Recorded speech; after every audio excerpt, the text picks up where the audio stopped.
आप देख रहे हैं 10 के दमदार ट्रेड्स। मार्केट में आज आईटी काउंटर्स में एक अच्छा खासा मोमेंटम देखने को मिला है। टीसीएस के नंबर्स के बाद वो इंट्राडे में स्टॉक करीब 3% के गेंस दिखा चुका है। 4044 या 45 तक के हाई छूने के बाद अब 4033 पर है।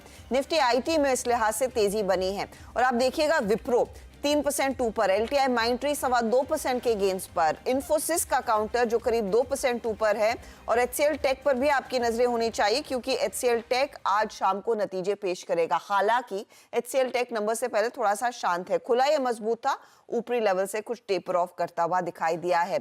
जो इस समय कॉज ऑफ कंसर्न साबित हो सकता है वो है निफ्टी बैंक, क्योंकि वहां पर प्रेशर देखने को मिल रहा है। आप देखते ही देखते 60 पॉइंट नीचे, वैसे भी ज्यादा पॉजिटिव नहीं खुला था ये काउंटर, हल्की ये इंडेक्स हल्की बढ़त दिखा रहा था, फिर अपने हाई से कुछ रिट्रेस हो रहा है। दबाव एचडीएफसी, आईसीआईसीआई, कोटक जैसे स्टॉक्स की तरफ से बनता हुआ दिखाई दे रहा है। वीरू, ये क्या आज चिंता बढ़ाएगा निफ्टी बैंक? ये क्या टक्कर होगी निफ्टी बैंक मंदी की तरफ और निफ्टी आईटी तेजी में? हर्षिता, इधर एक बार पहले कंट्रीब्यूटर्स देखते हैं, आपके प्रश्न का उत्तर जुटाते हैं। हर्षिता, खुला ठीक ठाक, फिर कोलैप्स हुआ और एक बार फिर से 10 डे एक्सपोनेंशियल ग्रोथ की ट्रैजेक्टरी को पार करने में असक्षम। कंट्रीब्यूटर्स दिखाइए डॉक्टर साहब। निफ्टी के लिए निफ्टी बैंक, हर्षिता ने प्रश्न जो किया है वो निफ्टी बैंक को लेकर किया है। निफ्टी आईटी अभी बहुत स्ट्रांग है, 38,200 के क्लस्टर में ऑलमोस्ट स्ट्राइक करता हुआ 38,100। Axis bank, bank of Baroda, IndusInd bank, federal bank. Harshita, दिक्कत वही पुरानी है, वो लिखा है वो एचडीएफसी बैंक, दिक्कत वही पुरानी है। सारा का सारा पुल बैक जो है ना वो आई थिंक यही ख़राब कर रहा है। और मेरे ख्याल से क्लियर आई थिंक हर्षिता, चाहे वो अर्निंग्स के आधार पे, चाहे वो प्राइस के आधार पे, पैटर्न के आधार पे, it's completely I think this day belongs to Nifty IT. उससे ज़्यादा सोचने की ज़रूरत भी नहीं है। और निफ्टी आईटी और ये बैंक की ये परेशानी निफ्टी को वो 24,420-30 की ट्रैजेक्टरी पार करने दे रही है। मैं I think Harshita, HDFC bank से भिड़ना ना इस वक्त गलत है, बिल्कुल गलत है।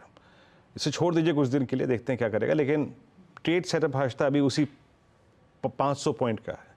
52,065 बेस बैंक निफ्टी का और करीब 52,500 एग्जिट जोन। सुबह यही बात हुई थी।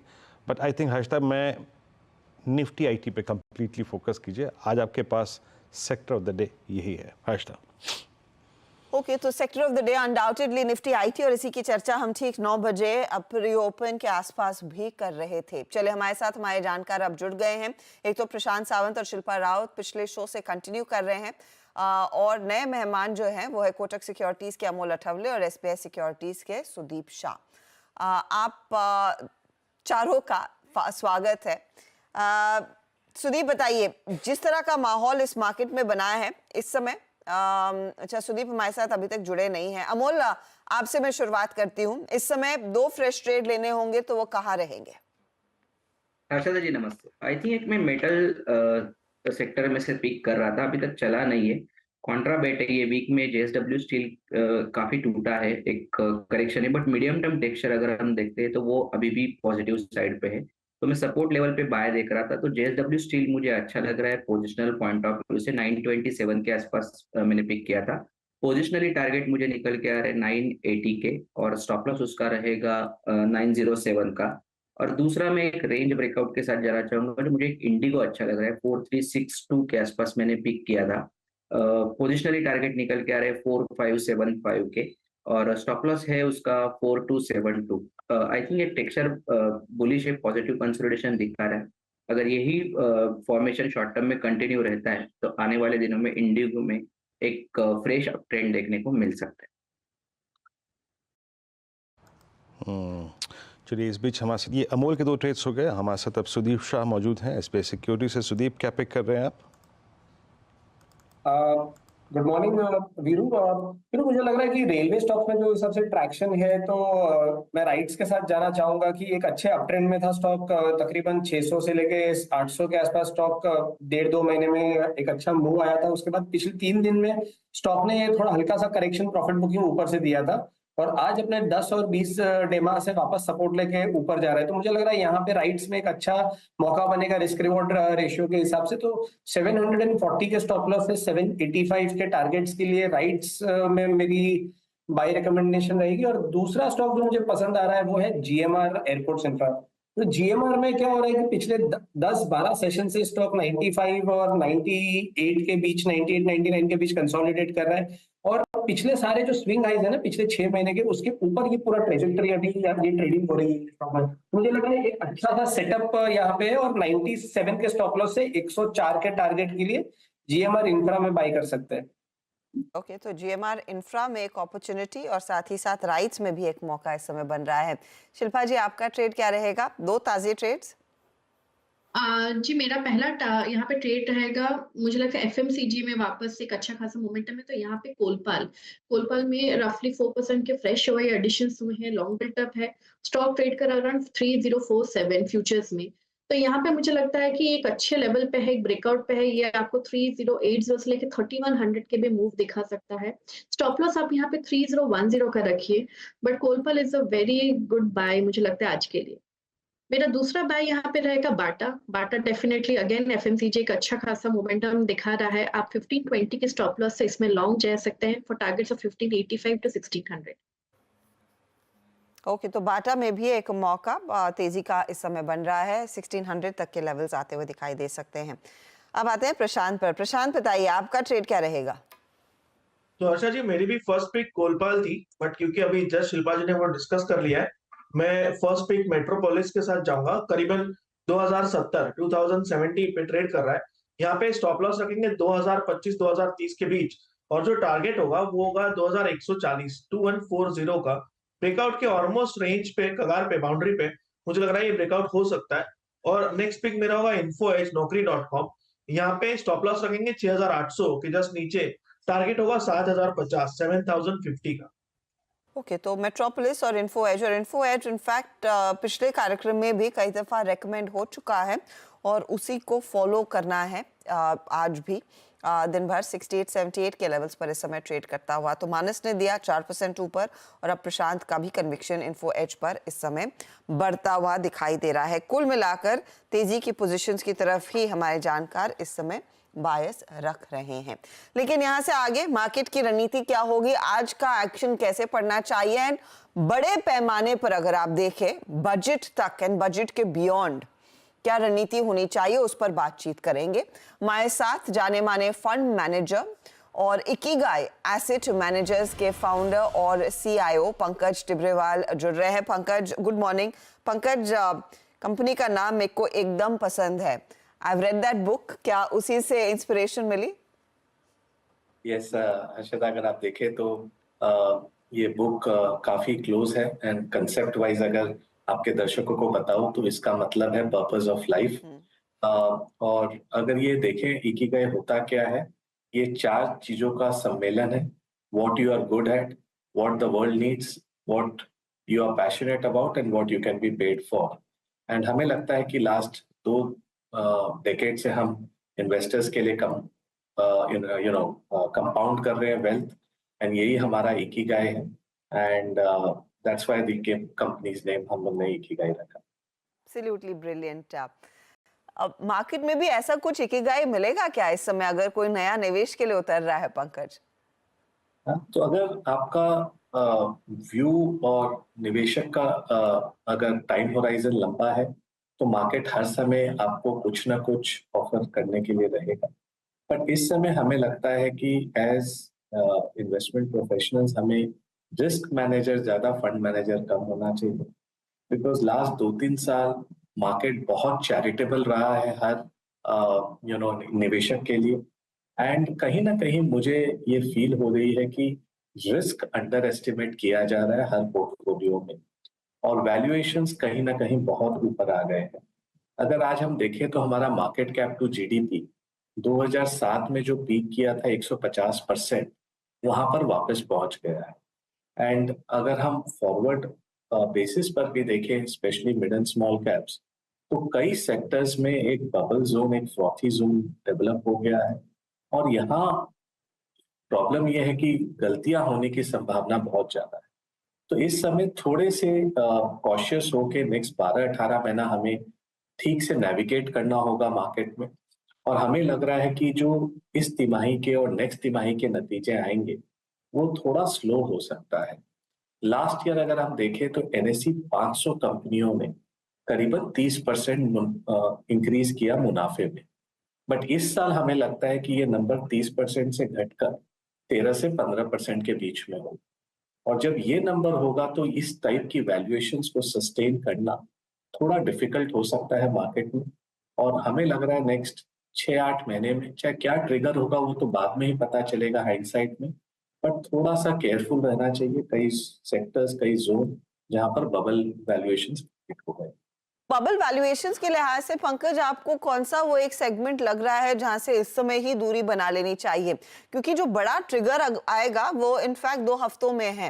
वो बजट रहेगा 1.5 हफ्ता टू बी प्रिसाइज। उससे पहले कहीं पर आपको लग रहा है कुछ कॉशन सेट इन होना चाहिए या फिर लोगों को थोड़ा सा सतर्क होना चाहिए? हाँ, मतलब अक्षरा जी, अगर मैं आज काफी सारी कंपनियों को देखता हूँ तो एक चिंताजनक विषय आ रहा है कि काफी सारी कंपनियां अनरियलिस्टिक एक्सपेक्टेशंस स्टॉक प्राइस में दिखा रही हैं। फॉर एग्जांपल, अगर मैं पूरे इंडस्ट्रियल कैप गुड्स को देखता हूँ, ये 5-10 साल में हमारा make in India factory to the world concept सही है, बट नियर टर्म में जो एक्सपेक्टेशंस बिल्ट इन है वो बहुत ज्यादा है और वैल्यूएशंस 50 से 100 PE के बीच में ट्रेड कर रहे हैं। तो वहां पर थोड़ा सा सतर्क रहना चाहिए। सेकंड, आप कई कंपनियों में देख रहे हैं कि मार्केट कैप 20 से 30 हजार करोड़ है, लेकिन वो कंपनियां कैश फ्लो लास्ट 5 साल से नहीं बना रही। एंड फाइनली हमारा ये मानना है कि top line is vanity, bottom line is sanity, but cash in bank is reality. अगर कोई कंपनी के पास कैश फ्लो नहीं है, खाली मुनाफा बढ़ाता जाए, तो वो अकाउंटिंग प्रॉफिट है, फाइनली वो कहीं ना कहीं प्रॉब्लम आएगी उस कंपनी के अंदर। और अभी हम देख रहे हैं कि सारे निवेशक ये बेसिक जो इन्वेस्टिंग की होती है उसे इग्नोर कर रहे हैं और नरेटिव्स और मिथ्स के तरफ कैरिड अवे हो रहे हैं। वहां थोड़ा सतर्क रहना चाहिए, बिकॉज फाइनली अगर कैश फ्लो नहीं है तो कंपनियों का ग्रोथ प्रॉब्लमेटिक होगा। तो ये सारे चीजों को आप बेसिक्स ऑफ इन्वेस्टिंग के ऊपर वापस चले जाए, मिथ्स और नरेटिव्स को इग्नोर करें, तो हमारे हिसाब से जर्नी ठीक रहेगी। बट अगर आप उसमें गलती करते तो कहीं ना कहीं इसका आपको भरपाई करना पड़ेगा। अच्छा पंकज जी नमस्कार, वीरेंद्र बोल रहा हूँ दिल्ली स्टूडियोज से। बैंकों के लिए बीते 2 साल काफ़ी अच्छे रहे, मतलब इसमें से अगर मैं 8 क्वार्टर्स को देखूं तो जिसमें वो दौर था जब रेट कट्स हो रहे थे, आप स्ट्रॉन्ग NIMs एंजॉय कर रहे थे, फिर लास्ट 2 क्वार्टर्स से NIMs टॉप आउट हो गए, उसके संकेत मिलने लगे। बट 2 चीज़ें हैं, एक स्ट्रगल है डिपॉजिट ग्रोथ, उस पर बैंक स्ट्रगल कर रहे हैं, और सेकंड चीज़ है substantial drop in CASA deposits, जो लो कॉस्ट डिपॉजिट होता है। आप इसके मद्देनज़र बैंक्स पे व्यू क्या रखते हैं? जब आपका ये कोशिश, जो मैं कॉशियस कमेंट्री सुन रहा था, बैंक्स पे इस मद्देनज़र आपका व्यू क्या है? तो वीरेंद्र जी, आपने बहुत सही पॉइंटर्स को हाईलाइट किया है बैंकिंग पर। और अगर रिलेटिव वैल्यूएशन में देखें तो आज बैंकिंग एक सेक्टर है जहां पर आप वैल्यूएशंस आपके फेवर में है, रिस्क रिवॉर्ड आपके फेवर में, और काफी जो नेगेटिव्स हैं वो प्राइस्ड इन है। डिपॉजिट एक चैलेंज है, एंड हम सारे बैंकों के अपडेट को देखें जून तिमाही के, उनमें देखा कि कासा काफी प्रेशर में है और उसके कारण जो निम है, नेट इंटरेस्ट मार्जिन, वो भी प्रेशर में रहेगा। लेकिन उसके बावजूद अगर हम लास्ट तिमाही जो मार्च का तिमाही देखा था, उसमें 87 बैंकिंग एंड फाइनेंशियल कंपनीज है पूरे 500 कंपनियों में इंडिया, जिसमें कि बैंक्स, NBFCs, इंश्योरेंस, सारी कंपनियां आ जाएंगी। और उसमें ये दिखा कि उन्होंने स्टिल 24% अर्निंग्स ग्रोथ डिलीवर की। हमारा ये मानना है कि आने वाले ये साल में भी डिस्पाइट ऑफ NIM प्रेशर और credit cost being best, banking and financial कंपनियां ओवरऑल मार्केट से बेहतरीन कर सकती है in terms of earnings growth, और वैल्यूएशन इतनी अनडिमांडिंग नहीं है। तो हमारा रुझाव पॉजिटिव रहेगा, स्पेशली प्राइवेट सेक्टर बैंक्स की तरफ है।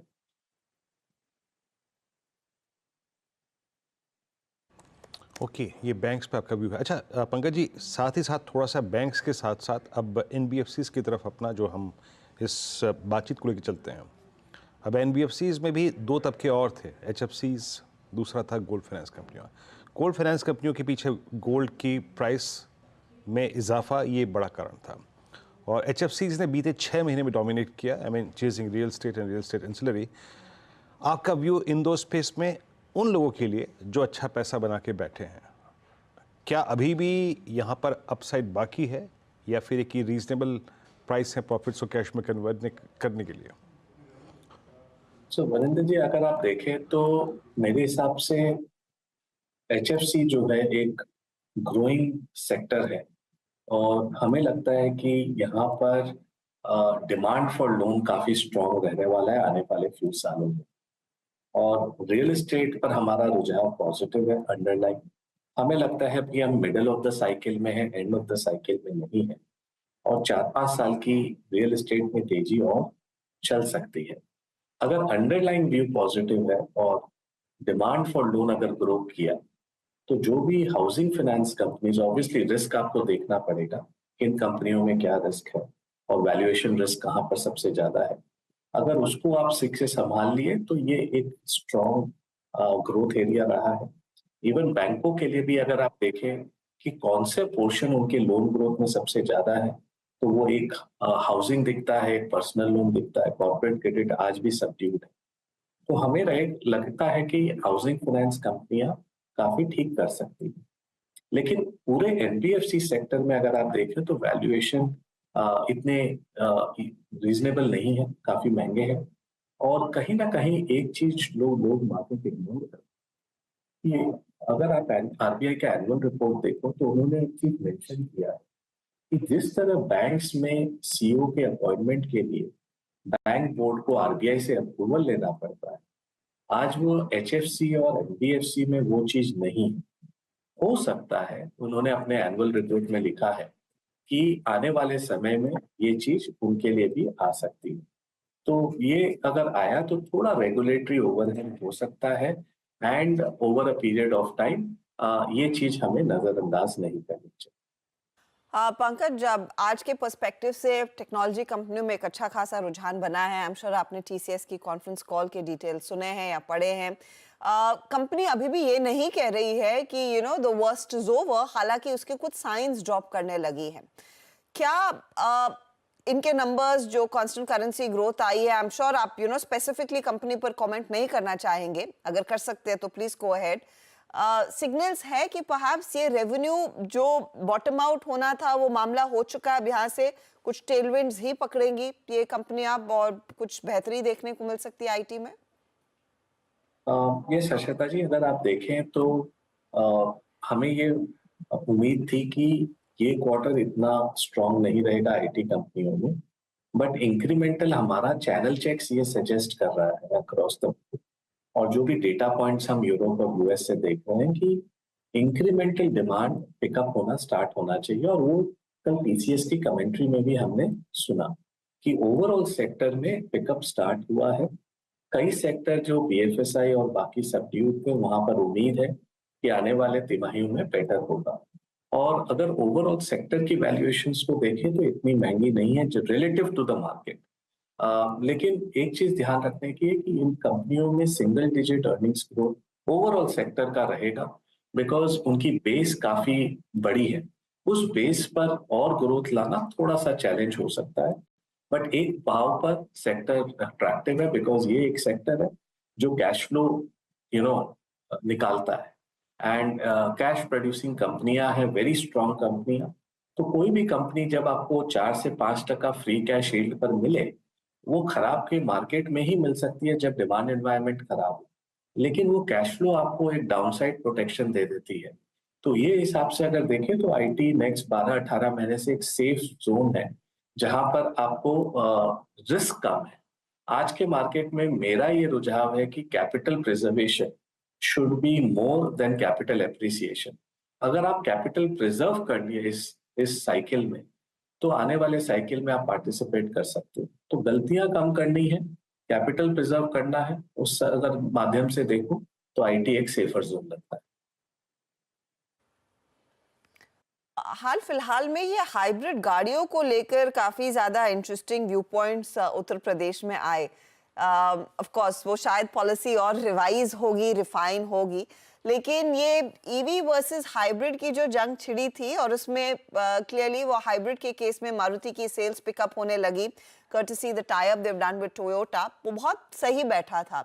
लेकिन इस समय ऑटो सेक्टर पर आपका रुझान क्या रहेगा पंकज? कंसिडरिंग एक तो मॉनसून में पिकअप, वो भी एक अच्छा साइन है, उस लिहाज से भी टू व्हीलर साइड पर डिमांड बनती दिखाई दे सकती है, लेकिन ये फोर व्हीलर सेगमेंट और ये एसयूवी वाला मार्केट जो सबसे ज्यादा एक्शन में रहा है इन कंपनियों के लिए। हमारा रुझाव ऑटो के तरफ पॉजिटिव है, लेकिन इसमें 4 सेगमेंट्स हैं, two wheelers, four wheelers, commercial vehicles और ट्रैक्टर्स, जिसको हम फार्म इक्विपमेंट। हमें लगता है इस साल फार्म इक्विपमेंट और टू व्हीलर्स थोड़ा बेटर कर सकते हैं, क्योंकि हमें रूरल में थोड़ा अपटिक दिख रहा है। लेकिन हमारा चैनल चेक्स ये सजेस्ट कर रहा है कि इन्वेंट्री लेवल पैसेंजर व्हीकल में थोड़ा ज्यादा है एट द डीलर साइड, और डिस्काउंट स्टार्ट हो गए across the models, across manufacturing. तो ये थोड़ा सा चिंता का विषय है कि ऑटोज में आफ्टर 2-3-4 साल बाद अक्रॉस द बोर्ड डिस्काउंट्स है और इन्वेंट्री लेवल्स ऊपर है, तो इसे हमें वेरी क्लोजली वॉच करना होगा। कमर्शियल व्हीकल्स में ये फीडबैक आ रही है कि थोड़ा डिमांड वीक है और हो सकता है कि इस साल फ्लैटिश टू मार्जिनल डिक्लाइन हमें commercial vehicles, heavy commercial vehicles में दिखना पड़े। या तो हमारा ये मानना है कि ऑटो ओईएम से बेटर है कि आप ऑटो एंसिलरी से आप उसे प्ले करें, क्योंकि ऑटो एंसिलरी के पास आपको डाइवर्सिफाइड अप्रोच रहता है, उनके पास कमर्शियल व्हीकल्स भी है, पैसेंजर भी है, टू व्हीलर्स भी है, कई में ट्रैक्टर्स भी है, और कई सारी ऑटो एंड कंपनी इंडिया में अब ऑटो के अलावा इंडस्ट्रियल सेक्टर को भी केटर कर रही है। उनका जो पूरा टेक्सचर है कंपनी का, वो भी चेंज हो रहा है आने वाले सालों में। कई कंपनियां डिफेंस, एरोस्पेस की तरफ भी जा रही हैं और उनकी कैपेबिलिटी है उस तरफ। तो मोर देन ऑटो एएम हमारा पोर्टफोलियो में रुझाव रहेगा कि आप ऑटो एंसिलरीज जो सारी सेगमेंट्स को केटर करती है उन पर ध्यान दें, और वैल्यूएशन वहां भी रीजनेबल है, कोई आउट ऑफ बैक नहीं है। अच्छा पंकज जी, एक और तबका मतलब स्पेस, मैं इसको नॉट एग्जैक्टली फार्मा, इसे हेल्थ केयर कॉल करूँगा।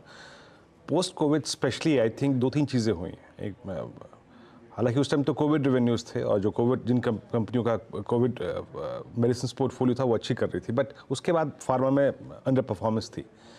बट इस पूरे 3-4 साल में हॉस्पिटल स्टॉक्स ने बहुत मूव दिया। मेरे ख्याल से सारे hospital stocks all time high पे हैं।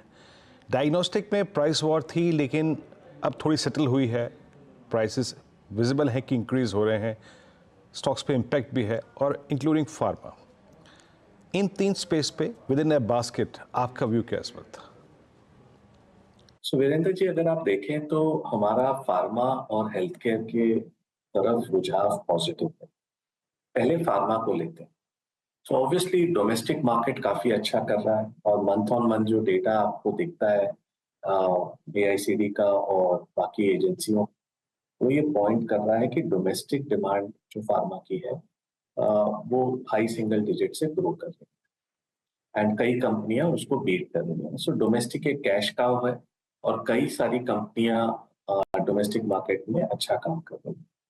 अब अगर हम यूएस देखते हैं, जो 4-5 साल से काफी तकलीफ में था और वहाँ प्राइस इरोजन काफी स्ट्रांग थी, वहां पर इंक्रीमेंटल इंप्रूवमेंट स्टार्ट हो गया। लास्ट ईयर इसी समय करीबन 8 से 10% का प्राइस इरोजन हम जेनरिक ड्रग्स में देख रहे थे, वो अभी घट के 4 से 5% हो गया, और जितने छोटे प्लेयर थे जो 5-6 साल में एंटर किए थे, उन्होंने वो स्पेस को वकेट करना चालू कर दिया। तो अगर हम यूएस साइड से देखें तो पॉजिटिव सरप्राइजेस आ सकती हैं, और डोमेस्टिक स्टेडी है जो ग्रो कर रहा है।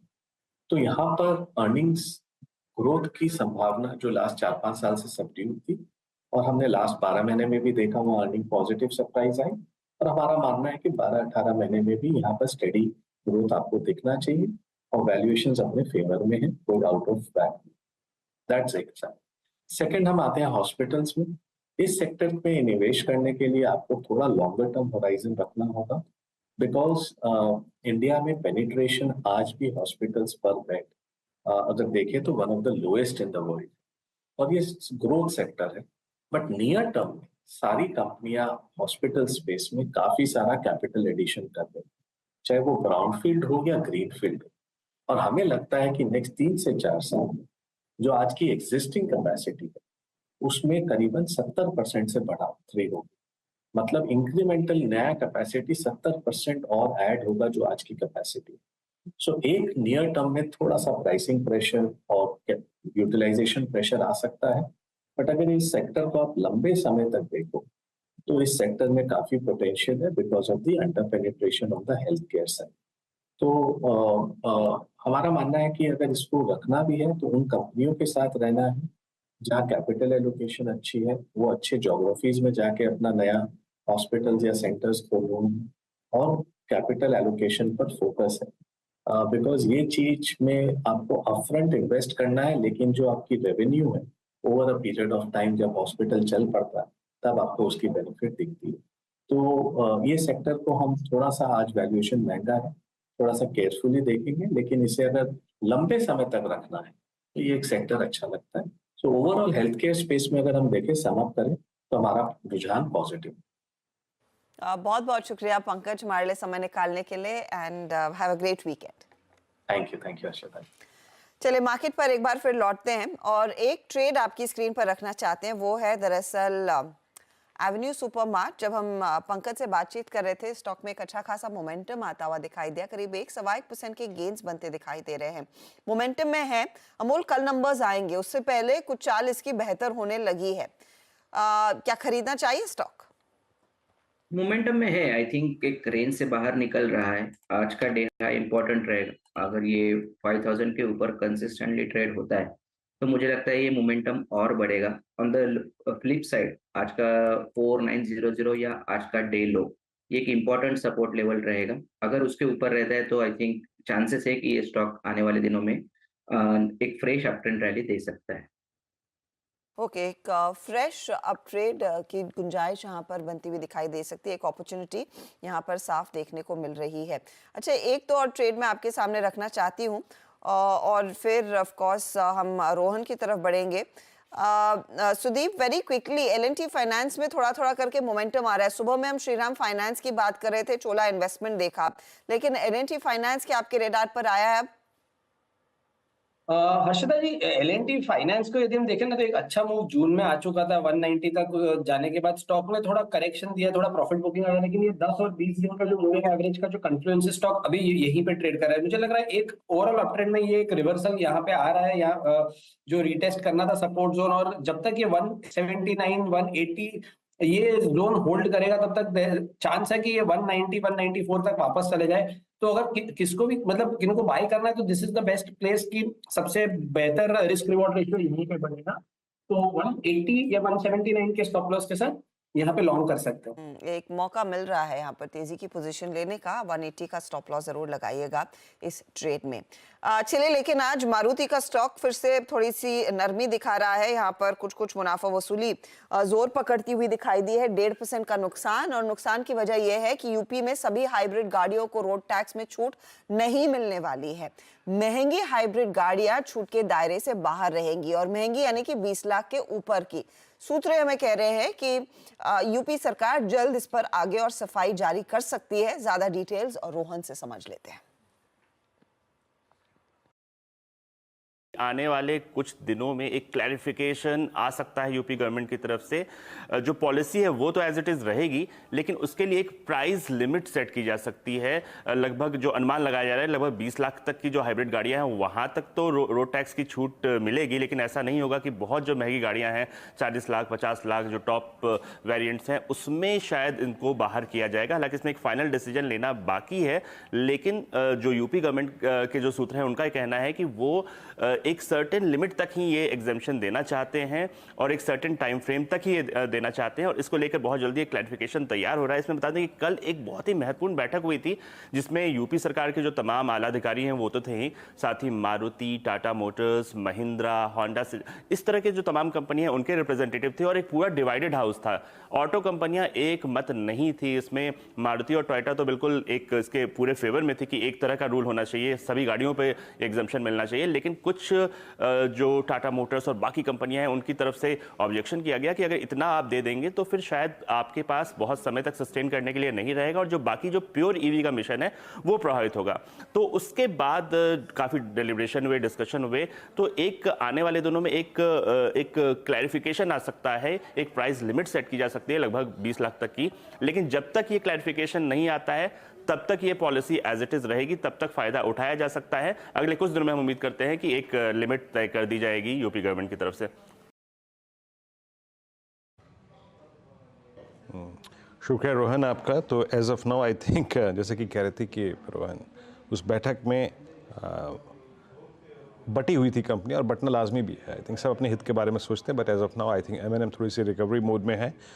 और मारुति को लेकर आइए, मारुति एग्जैक्टली क्या कर रहा है इसकी ट्रजेक्टरी को देखना चाहेंगे। मारुति आपके स्क्रीन पे 12,579 फिर रिड्यूस होके फिर सेटबैक हल्का सा अगर आप देखें इसके लिए और करीब 12,580 के जोन में। मीनवाइल अगर निफ्टी बैंक को अगर आप देखें तो इट्स आई थिंक 52,311 और एक माइलेज, एक आई थिंक स्कोप जो डाउन साइड को प्रोटेक्ट करने का क्रिएट कर रहा है कोई काउंटर, वो है एक्सिस बैंक। एक बार एक्सिस बैंक लेके आइएगा। एक्सिस बैंक आपकी स्क्रीन पे ऑलमोस्ट डे हाई की ट्रजेक्टरी में, इट्स 1322, शानदार मूव यहाँ पर। तो बचाता हुआ निफ्टी बैंक और axis bank, but star of the day it's I think Nifty IT 38,105। चलते हैं नीरज जी के पास और बाजार की आई थिंक ये वॉल्टिलिटी, लेकिन निफ्टी IT का डिसाइसिव मूव हैंड ओवर कर देते हैं नीरज जी को। नीरज जी प्रणाम। और ये आपके स्क्रीन पर निफ्टी IT शानदार मूव। बिल्कुल, आज IT शेयर्स के ही दम पर मार्केट में इतनी बढ़िया तेज़ी है और ये तेज़ी मुझे लगता है कंटिन्यू रहेगी, क्योंकि सेकंड हाफ में आपके जो फेवरेट है ना रेलवे और डिफेंस वाले आ जाएंगे। आजकल उन्हीं का मौसम चल रहा है। वो मैदान छोड़ नहीं रहे। वो मैदान छोड़ रहे, रिजल्ट आने हैं इस उम्मीद में रेड़ा चल रहा है। तो खैर देखते हैं दिन कैसा गुजरता है, आखिरी दिन हफ्ते का कारोबारी। शुरुआत करते हैं लेकिन हेडलाइंस के साथ।